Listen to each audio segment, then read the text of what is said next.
Bonjour à tous. Si vous enlevez complètement tout l'argent et la richesse d'un millionnaire qui s'est fait tout seul et que vous le laissez avec $0 sur son compte en banque, il retrouvera toute sa richesse en quelques années seulement. Vous savez pourquoi? Parce que les riches font les choses différemment du reste de la population. Dans cette vidéo, je vais vous parler de 8 choses que les riches font différemment pour construire leur richesse. Toutes les informations que vous allez entendre proviennent d'un livre intitulé « The Almanac of Naval Ravikant ». Au cas où vous ne le sauriez pas, Naval est un entrepreneur, un investisseur et un millionnaire indien. Il dit que pour devenir riche, il ne faut pas travailler dur, ni avoir beaucoup d'argent. Il s'agit de savoir quoi faire, quand le faire et avec qui le faire. Commençons donc par la première, les gens riches sont uniques.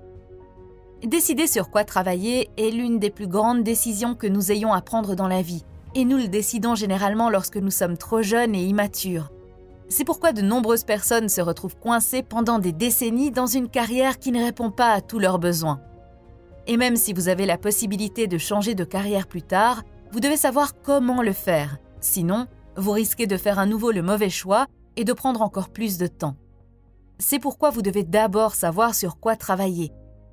Alors, comment choisir la meilleure carrière pour vous? Est-ce celle qui vous plaît le plus? Celle qui vous rapporte le plus d'argent? Celle pour laquelle vous avez toujours été doué? Selon l'auteur, aucune de ces réponses. Ce qu'il vous faut, c'est une combinaison de ces 3 facteurs. Cette combinaison est ce qui vous rend unique. C'est un processus délicat, mais voici 3 conseils pour trouver votre caractère unique. 1. Poursuivez votre véritable curiosité et votre passion, plutôt que la carrière la plus en vogue du moment. C'est essentiel, car vous ne pouvez pas aller trop loin dans un domaine que vous détestez ou qui vous ennuie. 2. Si cela vous divertit maintenant, mais vous ennuiera un jour, c'est une distraction. Continuez à chercher. Découvrez ce que vous faisiez quand vous étiez enfant ou adolescent presque sans effort.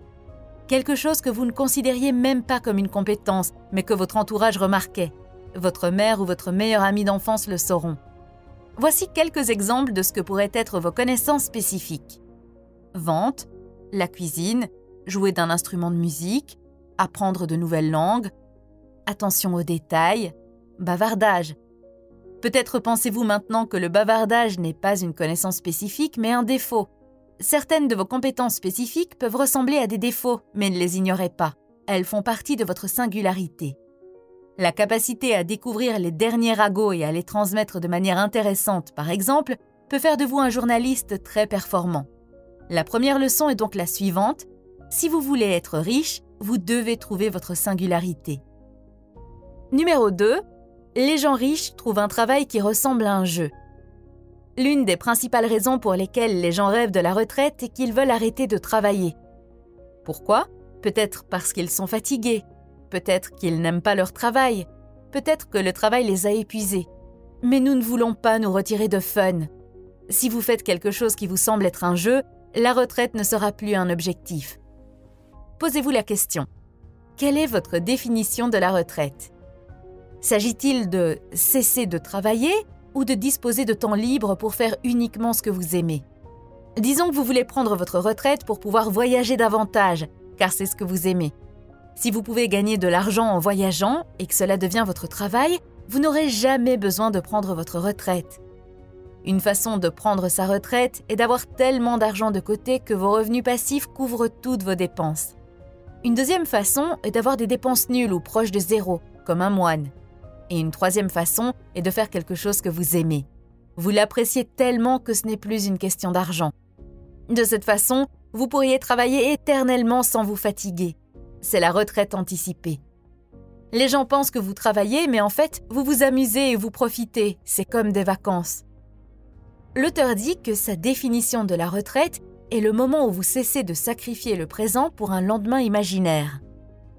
Peu importe que vous travaillez ou non, si vous gagnez de l'argent ou non, ce qui compte, c'est que vous viviez aujourd'hui comme vous le souhaitez, au lieu de reporter vos désirs au moment où cela sera financièrement possible. Cela signifie que vous travaillez non pas parce que vous devez payer les factures qui arriveront bientôt, mais que vous aimez votre travail et que vous voulez le faire tout le temps. Il ne s'agit plus de gagner de l'argent pour l'avenir, il s'agit de profiter de la vie aujourd'hui. Numéro 3. Les gens riches disent non. Supposons que vous êtes dans une relation depuis 5 ans, que les choses deviennent enfin sérieuses et que vous vous préparez à vous marier. Mais votre réaction vous surprend vous-même. Au lieu de vous sentir incroyablement heureux, vous vous surprenez à douter et avoir peur. Que faites-vous? Selon l'auteur, la réponse est très claire. Vous ne devriez pas le faire. Si vous n'arrivez pas à vous décider, la réponse est non. Cela vaut également pour d'autres domaines de votre vie. Considérez les situations suivantes. Devrais-je accepter cet emploi? Devrais-je acheter cette maison? Devrais-je emménager dans cette ville? Devrais-je faire des affaires avec cette personne? Si vous ne parvenez pas à prendre une décision claire, la réponse est non. Et la raison en est que la vie est tellement riche en options. L'auteur dit qu'il y a des centaines de milliers de carrières qui s'offrent à vous, des millions de villes où vous pouvez déménager, des milliers et des milliers de personnes que vous rencontrerez tout au long de votre vie, des maisons que vous pouvez acheter, des passe-temps que vous pouvez pratiquer. Il y a tellement de choix. Ces choix doivent être bien réfléchis. Pensez aux investissements boursiers, par exemple. Vous pouvez passer 1 an à chercher et à décider et seulement quelques minutes à agir, mais si vous décidez bien, ces quelques minutes vont vous rapporter des bénéfices pendant des années. La phase de recherche et de décision est la plus importante. Quand on est jeune, beaucoup de gens se précipitent dans cette phase. Ils épousent leur première petite amie, choisissent la première carrière qu'ils trouvent intéressante, achètent une maison dans la ville où ils ont toujours vécu. Où vivre? Qui épouser? Quelle carrière choisir? Ce sont les 3 décisions les plus importantes que vous prendrez dans votre vie. Elles influenceront, voire détermineront carrément de nombreux aspects de votre avenir. Votre qualité de vie, si vous devenez riche ou non, si vous êtes heureux ou non. Passez autant de temps que nécessaire à prendre des décisions. Pendant la prise de décision, le cerveau est une machine à prédire la mémoire. Il pense « X s'est produit dans le passé, donc X se produira dans le futur ». Par exemple, la dernière fois que je suis allée à New York, j'ai été volée et j'ai eu une mauvaise expérience. Donc, je ne veux plus aller à New York. C'est une terrible façon de prendre des décisions en se basant sur des circonstances trop spécifiques qui vous induisent en erreur. Ce que vous voulez vraiment, c'est créer de bons modèles mentaux. Considérez-les comme des pointeurs ou des phrases directrices. Des choses dont vous devez vous souvenir lorsque votre processus de décision s'embrouille. Par exemple, l'un de vos modèles mentaux pourrait être « Mes objectifs sont plus importants que ce que les autres pensent de moi ». Maintenant, lorsque vous vous voyez en train d'essayer de décider si vous devez acheter un nouveau costume pour aller au mariage de votre frère ou si vous devez économiser cet argent pour voyager, vous saurez exactement quel est le bon choix, même si vous êtes tenté de vous habiller.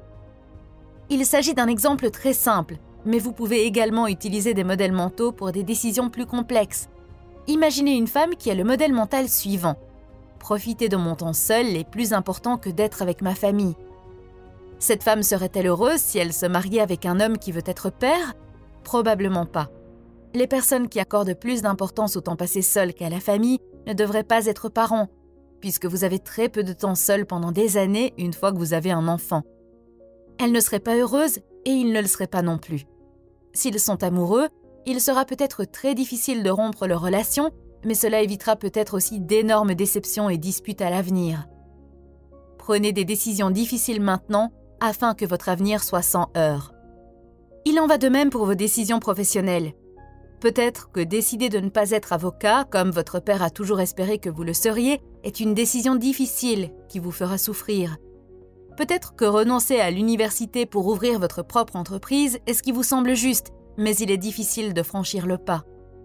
Mais si une décision vous semble juste et correspond à votre plan de carrière à long terme, faites-la. Au lieu d'éviter la douleur maintenant et de repousser votre souffrance, dites non à tout ce qui n'est pas ce que vous voulez. Dans tous les domaines de votre vie, comme votre carrière ou votre régime alimentaire, vous devriez toujours prendre le chemin le plus douloureux à court terme afin de pouvoir profiter des avantages à long terme. 4. Les gens riches connaissent leurs valeurs. Les personnes riches ne cuisinent généralement pas. Cuisiner demande beaucoup de temps, non seulement pour acquérir l'expertise et la pratique, mais aussi pour décider quoi cuisiner, acheter les ingrédients au prix le plus bas, stocker les marchandises, laver les légumes et les fruits, puis le processus de cuisson lui-même. Alors, que font les riches à la place? Ils mangent à l'extérieur ou engagent quelqu'un pour faire la cuisine à leur place et ne cuisinent que lorsqu'ils en ont envie ou s'ils aiment ça. Personne ne vous estimera plus que vous ne vous estimez vous-même. C'est vrai pour la vie en général et c'est vrai quand il s'agit d'argent. Les personnes riches ne passent pas beaucoup de temps à faire des choses qu'elles n'aiment pas faire ou dont elles pensent qu'elles ne leur apporteront pas de bons résultats, car elles savent que leur temps est précieux. Ils ne font pas cela après être devenus riches, ils ont toujours valorisé leur personne et leur temps. Maintenant, vous pourriez dire que c'est trop cher d'engager quelqu'un pour cuisiner pour vous. Eh bien, cela dépend de ce que vous gagnez par heure. Si votre taux horaire est de 100 $ et que la personne qui cuisine pour vous coûte plus que cela par heure, alors oui, c'est cher. Mais si votre taux horaire est supérieur à ce montant, alors vous perdrez du temps et de l'argent en cuisinant. Si votre taux horaire est de 400 $ et que la personne que vous avez engagée coûte 100 $, vous perdrez 300 $ par heure si vous cuisinez par vous-même. S'il vous faut 2 heures pour préparer le repas, cela revient à jeter 600 $ par la fenêtre. Allez-vous faire cela? Tenez toujours compte de votre taux horaire et de votre temps dans chaque décision que vous prenez. Combien de temps cela prend-il? Combien gagnerais-je si je gagnais de l'argent au lieu de faire cela? Une autre chose que vous devez prendre en considération lorsque vous vous évaluez est le statut. Les gens font des choses folles pour avoir un statut. Savez-vous ce qu'est un statut? C'est l'opinion que les autres ont de vous. Lorsque votre voisin achète une voiture chère et que vous voulez vous aussi acheter une voiture chère parce que vous ne voulez pas être classé plus bas, vous payez pour un statut. Vous achetez littéralement l'opinion des autres sur vous. Vous voulez qu'ils pensent que vous en valez la peine. Vous voulez qu'ils pensent que vous aussi, vous pouvez avoir une telle voiture. Certaines personnes préfèrent avoir l'air riches et rester pauvres plutôt que de renoncer à leur statut. Le statut est purement lié à votre ego. Tant que vous laissez votre ego commander vos actions, vous ne serez pas vraiment libre. Vous devriez vous efforcer d'acquérir de la richesse et non un statut. 5. Les gens riches n'ont pas de chance. Je suis sûre que vous avez déjà entendu quelqu'un dire d'une personne riche qu'elle n'est riche que parce qu'elle a eu de la chance. Parfois, c'est compréhensible. Par exemple, il y a la chance aveugle, qui consiste à avoir de la chance parce qu'un événement totalement indépendant de votre volonté s'est produit, comme gagner à la loterie. Une autre façon d'avoir de la chance, c'est lorsque vous devenez suffisamment habile pour trouver la chance sur votre chemin. Supposons que vous soyez confronté à une énorme opportunité d'investissement dans l'immobilier, mais que vous ne connaissez rien à l'investissement immobilier, vous ne remarquerez même pas que vous avez une grande opportunité devant vous. En revanche, si vous êtes compétent dans ce domaine, vous remarquerez l'opportunité lorsqu'elle se présentera. Vous pouvez également être chanceux lorsque vous devenez le meilleur dans ce que vous faites. De cette façon, vous n'avez pas besoin de guetter les opportunités, elles vous trouveront. C'est comme si vous attirez la chance. C'est le meilleur type de chance, car si vous êtes le meilleur dans ce que vous faites, il est impossible que vous ne l'ayez pas. Par exemple, disons que vous êtes la meilleure au monde pour la plongée sous-marine. Vous êtes assez courageux pour plonger plus profondément que quiconque. Maintenant, supposons que quelqu'un trouve un navire au trésor coulé au large de la côte qu'il ne peut pas atteindre. Eh bien, leur chance vient de devenir la vôtre, car ils vont venir vous voir pour trouver le trésor et vous serez payé pour cela. C'est un exemple extrême, bien sûr, mais il montre bien la différence entre la chance aveugle et le genre de chance sur laquelle vous devez compter. La première personne a une chance aveugle de trouver le trésor, mais cela n'arrive pas à la plupart des gens. Vous, par contre, vous avez créé votre propre chance en devenant le meilleur plongeur. C'est le seul type de chance sur lequel l'auteur pense que nous devrions compter, et certains diraient même que ce n'est pas de la chance du tout. Lorsque les gens disent que les riches ont eu de la chance, 99% du temps, ce qu'ils devraient dire en réalité, c'est que ces riches étaient bien préparés pour saisir les bonnes opportunités lorsqu'elles se présentaient. Chance ou pas, c'est ainsi que l'on devient riche. Numéro 6. Les personnes riches créent un effet de levier. Même si vous disposez d'une excellente connaissance spécifique, comme la prise de parole en public ou l'enseignement, l'auteur ne vous recommande pas d'obtenir un emploi commun qui utilise votre connaissance spécifique. Pourquoi pas? Disons que vous êtes médecin et que vous travaillez de 9 à 17 heures du lundi au vendredi et que vous gagnez 400 $ de l'heure. Maintenant, disons que vous voulez devenir riche plus rapidement. Vous devenez donc particulièrement travailleur et préférez travailler 10 heures par jour, 6 jours par semaine et ne prenez jamais de vacances. Votre salaire annuel sera donc de 6 912 000 $. Si vous pouvez en garder la moitié, cela fera 3 456 000 $. À ce rythme, il vous faudra 29 ans pour atteindre 100 millions de dollars. Mais le problème, c'est que vous ne pouvez pas aller chercher beaucoup plus loin que ça parce que, premièrement, si vous augmentez votre charge de travail, vous n'aurez plus de temps pour autre chose que travailler. Deuxièmement, c'est une situation rare, même pour un médecin ou un avocat. La plupart des gens, même s'ils sont bien payés, gagnent moins de 400$ de l'heure. Si je fais le même calcul avec, disons, 100$ de l'heure, ce qui est un salaire plus réaliste pour la plupart d'entre nous, et encore élevé pour beaucoup, il vous faudra 227 ans pour atteindre 100 millions de dollars. Ainsi, même si vous avez un emploi très bien rémunéré, il y a toujours une limite à ce que vous pouvez gagner et vous devrez toujours travailler dur. Si la médecine est le métier de vos rêves, allez-y, mais si vous essayez de vous enrichir, il existe un moyen beaucoup plus facile et plus efficace. Vous ne deviendrez pas riche en louant votre temps, ce n'est pas une liberté financière. Le problème quand on est professeur, conférencier, médecin ou avocat, c'est qu'on échange une partie de son temps et de ses efforts contre de l'argent. Seuls les pauvres échangent du temps contre de l'argent. Ce n'est pas une façon judicieuse d'utiliser son temps car les heures d'une journée sont limitées. Supposons que vous ayez trouvé un moyen de faire travailler un robot pour vous 24 heures sur 24 et 7 jours sur 7. Ce robot est un gars gentil et agité, mais il ne peut pas gagner autant que vous, car les gens sont prêts à payer les robots moins que les gens. Donc, si votre robot gagne 150$ de l'heure, ça lui prendra 22 ans pour atteindre 100 millions de dollars. Moins de temps qu'il ne vous en faudrait si vous travaillez sans relâche 10 heures par jour, 6 jours par semaine, sans jamais prendre de vacances. Maintenant, pouvez-vous imaginer ce qui se passerait si vous achetiez un second robot ? 100 millions de dollars en 11 ans. 4 robots vous donneront 100 millions de dollars en seulement 5 ans. Vous vous dites peut-être, mais je ne peux pas acheter un robot qui travaillera pour moi, ce n'est pas réaliste. Eh bien, vous pouvez. Le robot est là, juste devant vous, il s'appelle Internet. Internet est votre levier. Comprenons ce que signifie l'effet de levier. L'effet de levier commercial provient du capital, de la main-d'œuvre et des produits dont le coût marginal de réplication est nul. La main-d'œuvre, ce sont les gens qui travaillent pour vous. C'est la plus ancienne forme d'effet de levier. Elle peut impressionner certaines personnes, mais elle est désordonnée et instable. Le capital signifie que vous avez déjà de l'argent parce que quelqu'un vous l'a donné et que vous pouvez l'utiliser pour faire plus d'argent. Maintenant, l'utilisation d'Internet pour des choses comme le code et les médias est un levier sans permission. Cela signifie que vous n'avez pas besoin que d'autres personnes travaillent pour vous ou vous donnent de l'argent. Vous n'avez besoin de la permission de personne. Vous pouvez utiliser la puissance d'Internet et créer des logiciels et des outils médiatiques qui travaillent pour vous pendant que vous dormez. C'est la vraie définition de la richesse. Des affaires et des actifs qui peuvent rapporter pendant que vous dormez. Par exemple, si vous essayez de vendre un e-book, vous aurez un certain coût pour le produire, mais une fois qu'il est fait, vous pouvez le vendre autant que vous le voulez avec un coût presque nul. 7. Les gens riches ont de bonnes habitudes. Avez-vous déjà eu une journée sans aucune planification ? Cela arrive généralement pendant les vacances ou le week-end. On se réveille et on ne sait pas où aller ni quoi faire. Ce sont généralement les jours que je préfère le moins car je finis par ne rien faire de la journée. Le plus drôle, c'est que même si j'ai fait défiler les médias sociaux toute la journée, je me sens toujours fatiguée à la fin de la journée. Vous avez besoin d'habitude et d'une certaine routine pour fonctionner. Vous avez besoin d'heures préétablies pour manger, dormir, faire de l'exercice, travailler et même vous amuser. Cela rend la vie plus facile, vous fait gagner du temps et vous garantit que vous serez à la hauteur de toutes les choses nécessaires dans la vie. Tout comme vous ne pouvez pas vivre sans habitudes, vous ne pouvez pas laisser les habitudes contrôler votre vie. Il existe de nombreuses habitudes que vous prenez au cours de votre vie et qui peuvent affecter votre patrimoine plus que vous ne le pensez. Les choses que vous achetez et où vous les achetez. Si vous préférez conduire ou prendre le bus, le type de maison dans laquelle vous êtes prêt à vivre, si vous accordez plus d'importance au statut qu'à la qualité de vie, la nourriture que vous mangez, etc.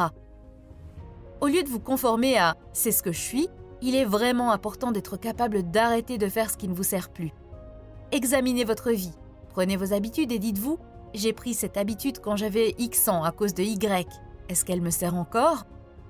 Voici un exemple de ce que vous pourriez dire. Prétendre que je ne vais jamais bien est une habitude que j'ai probablement prise quand j'étais encore un bambin pour essayer d'attirer l'attention de mes parents. Est-ce que cela me rend plus heureux maintenant ? Est-ce que cela me permet d'être en meilleure santé ? Est-ce que cela me permet d'accomplir ce que j'ai décidé d'accomplir ? Abandonnez les habitudes qui ne correspondent plus à vos objectifs. Il y a de grandes chances que les habitudes que vous avez avec l'argent tombent dans la catégorie des automatismes. Vous dépensez pour certaines choses, mais vous ne vous demandez jamais si vous devriez vraiment le faire. Vous faites vos courses chaque semaine dans le même supermarché, mais vous n'êtes pas sûr qu'il s'agisse toujours du meilleur endroit pour acheter. Vous gardez votre argent sur un compte épargne parce que c'est ce que vous avez toujours fait, au lieu de rechercher des investissements. Vous associez travail et argent parce que c'est ainsi que les choses se passaient lorsque vous étiez enfant, et ainsi de suite. 8. Les riches lisent des livres. Même si vous avez des compétences qui vous ont toujours accompagné, vous devrez les combiner avec d'autres compétences au fur et à mesure pour faire fonctionner votre entreprise. Ces compétences varieront en fonction du type d'entreprise que vous avez en tête, mais il y en a certaines dont tout le monde a besoin, les fondations. Lorsque l'auteur parle de fondations, il s'agit de connaissances de base que vous pouvez utiliser dans n'importe quel domaine. Vous aurez toujours besoin de mathématiques de base, quel que soit le type d'entreprise que vous avez en tête. Vous aurez toujours besoin de connaissances de base en économie, de connaissances de base sur le comportement humain, des principes de base sur la formation à la vente, des connaissances de base actualisées sur la technologie, et ainsi de suite. Ces connaissances de base sont tellement plus importantes que le fait d'être un expert dans un domaine. Être capable de communiquer avec des connaissances de base en anglais est bien plus important que de savoir écrire de la poésie. Savoir faire des mathématiques de base est plus important que de savoir calculer. Le problème, c'est que la plupart de ces connaissances de base peuvent être trouvées dans des livres. C'est pourquoi l'un des principaux conseils de l'auteur est « Apprenez à aimer lire ». Mais il ne s'agit pas de lire des best-sellers, même si vous pouvez le faire pour le plaisir. Vous devez lire des livres qui solutionnent vos problèmes. Vous avez du mal à vendre? Alors prenez un livre sur la vente. Si vous avez du mal à avoir confiance en vous, prenez un livre sur la confiance en soi. Une autre raison pour laquelle vous devez adorer lire est que la compétence la plus importante pour devenir riche est de savoir comment apprendre tout ce que vous voulez apprendre. Ce n'est pas seulement une compétence intéressante, aujourd'hui, c'est une exigence. Pensez au modèle de carrière de vos grands-parents ou peut-être même de vos parents.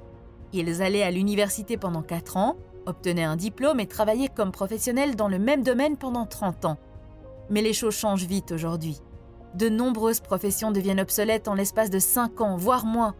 Nous ne pouvons que deviner quelles professions existeront encore dans 30 ans.